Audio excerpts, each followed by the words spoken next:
June 1980. Queens, New York. The call comes at 2:47 in the morning. Not from Henry, not from the crew. From a stranger, calm, deliberate, who tells Karen Hill that federal agents are outside her door. She already knows. She has been running since sundown. Pills stuffed into a diaper.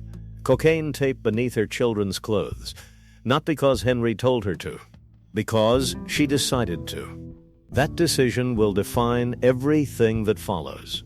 When the door opens and the badges flood in, Karen Hill does not cry. She does not reach for her children.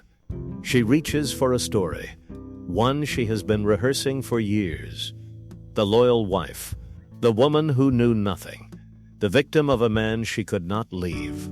It was a performance, and like everything Karen Hill ever did, it was flawless. The prosecution will later argue she was a pawn, manipulated, controlled, endangered by a violent man and a violent world. The truth is more unsettling. Karen Hill was not pulled into the Lucchese crime family. She walked in with her eyes open, her ambitions sharp, and her appetite unsatisfied by anything the ordinary world could offer. This is not a love story dressed in fur coats and paranoia. This is a story about greed. What it costs, what it corrupts, and what it leaves behind when the money finally runs out. Karen Friedman was born in 1945 in Woodmere, Long Island, a Jewish suburb that prized respectability above all else. Her parents were conventional. Her neighborhood was orderly. Her future, by every external measure, was already written. She rejected it completely, not out of trauma, not out of desperation, out of boredom, and something darker underneath it. A hunger for proximity to power that the suburbs could never satisfy. She was 17 when she first encountered the world of Italian-American organized crime. Not through danger, through glamour, the clothes, the restaurants, the men who never waited for a table. She did not stumble into that world. She chose it. Henry Hill was not the most powerful man in the Lucchese family. He was not even a made man. His Irish heritage barred him from full initiation permanently. Karen knew this.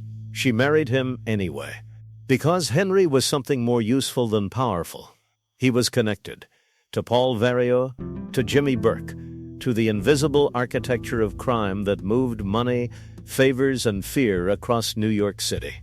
Karen did not merely tolerate that world. She participated in it. She ran errands. She carried messages. She stored weapons. She laundered money through accounts opened in her name, accounts she understood perfectly.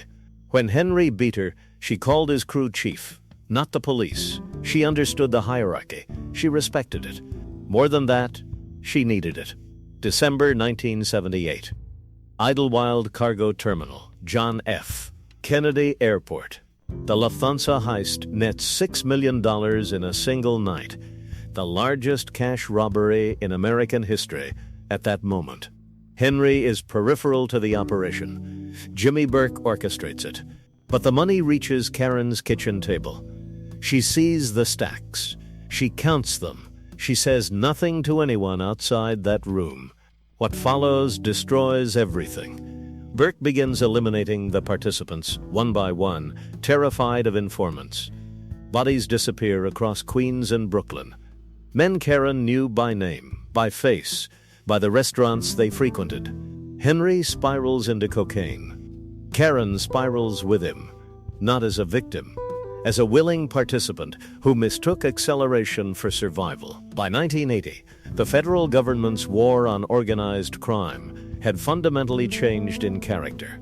The RICO Act, passed in 1970, gave prosecutors a weapon that previous generations of law enforcement never possessed. It did not require proof of a single crime. It required proof of a pattern. Karen Hill was that pattern. Her name appeared on accounts. Her signature authenticated transactions. Her movements corroborated surveillance photographs that FBI agents had accumulated across 3 years of investigation. She was not peripheral evidence. She was structural evidence.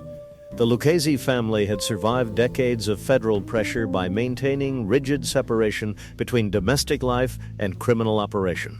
Karen had dissolved that separation entirely, voluntarily, repeatedly, enthusiastically. The government had been watching longer than she realized.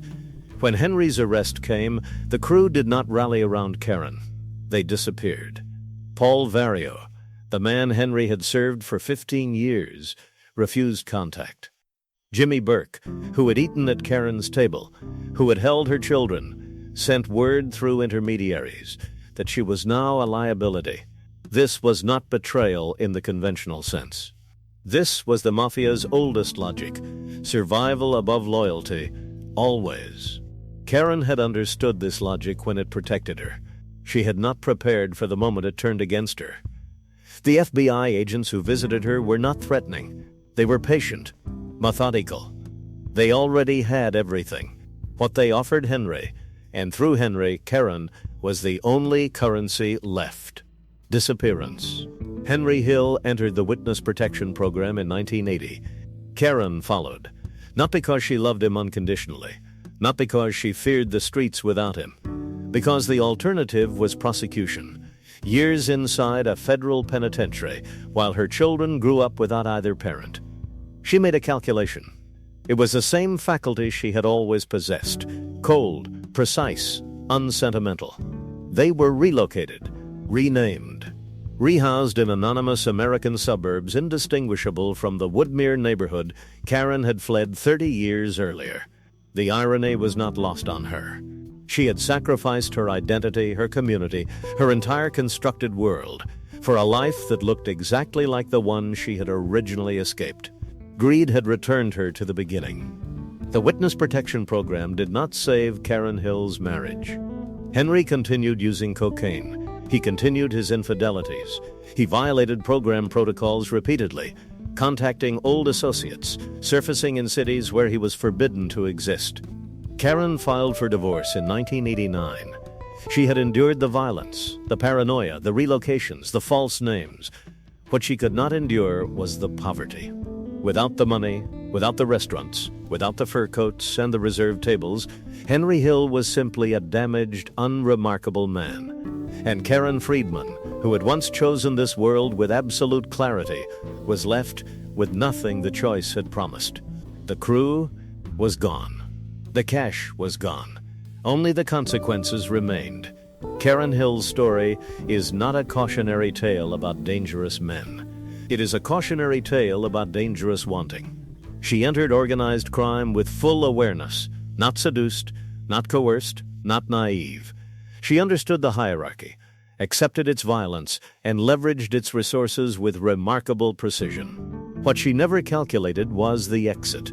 The Mafia does not offer retirement. It offers utility, and when utility expires, it offers silence.